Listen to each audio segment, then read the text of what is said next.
અમદાવાદના મણિનગરમાં દિવ્યાંગ સાધન સહાય કેમ્પનું આયોજન કરવામાં આવ્યું, જેમાં ઈસનપુર ખાતે દિવ્યાંગ સાધન સહાય કેમ્પમાં કીટ વિતરણ કરાયું। ગૃહ રાજ્યમંત્રી હર્ષભાઈ સંઘવી પણ કાર્યક્રમમાં ઉપસ્થિત રહ્યા હતા। સાંસદ દિનેશ મકવાણા, એમએલએ અમૂલ ભટ્ટ અને કાર્યકરો પણ હાજર રહ્યા હતા। ગૃહ રાજ્યમંત્રી હર્ષ સંઘવીએ કેમ્પનું આયોજન કરનાર એમએલએને શુભકામનાઓ પાઠવી। એમએલએ અમૂલ ભટ્ટે જન્મદિવસ નિમિત્તે વિશેષ કાર્યક્રમનું આયોજન કર્યું હતું। દિવ્યાંગજનોને કીટ સહાય મળવાથી વિકાસમાં તેમનો પણ ફાળો જોડાશે।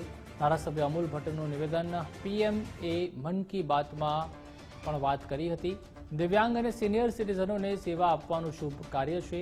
અગાઉ પણ અમે 2 કેમ્પ કર્યા છે। બાદમાં આજે સાધન વિતરણ કાર્યક્રમ યોજાયો। શહેર ભાજપ પ્રમુખ પ્રેરક શાહે સેવા કાર્યને આવકાર્યું હતું। સમાજના લોકોને સાથે રાખી ખભે ખભા મિલાવી શકે તે માટેનો આ પ્રયાસ છે।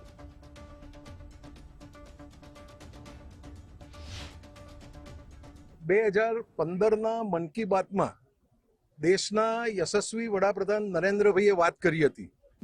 ટ્રસ્ટ છે તે એક વસ્તીથી શરૂ કરીને આજે 3000 વ્યક્તિઓ સુધી પહોંચ્યું છે।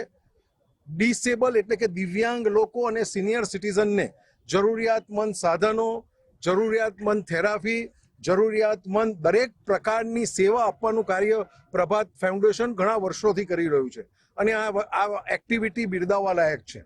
આજે આ જે કેમ્પનું આયોજન કર્યું છે તેના અગાઉ 2 કેમ્પ અમે લોકોએ પ્રિલિમિનરી કર્યા છે।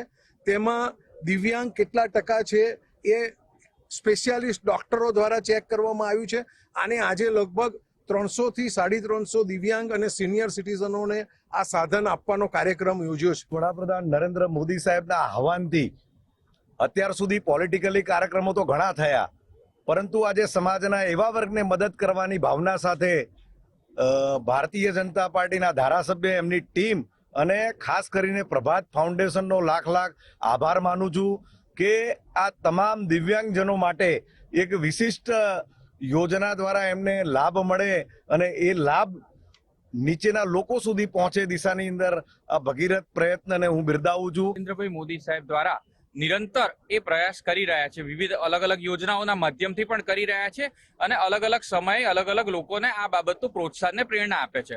પ્રભાત ફાઉન્ડેશન દ્વારા આ જે ઇનિશિયેટિવ લેવામાં આવે છે, આ ઇનિશિયેટિવની અંદર લોકો ખૂબ આગળ વધે અને આવનારા સમયની અંદર સમગ્ર કર્ણાવતી મહાનગરની અંદર પણ દિવ્યાંગજન બાળકો માટે આ પ્રકારનું કરે એવી હું શુભેચ્છાઓ પાઠવું છું।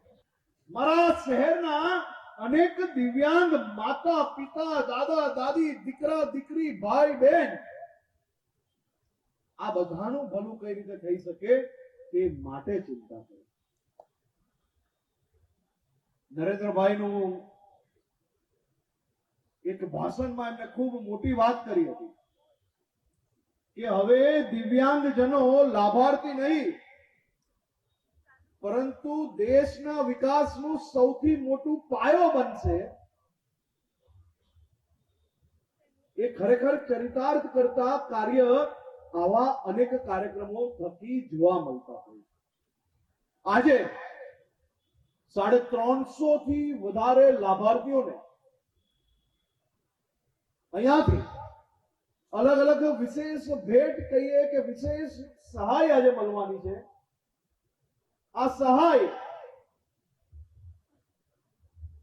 એ તમારા જીવનમાં પગભર આત્મનિર્ભર કઈ રીતે થઈ શકો તે દિશામાં એક પગલું છે।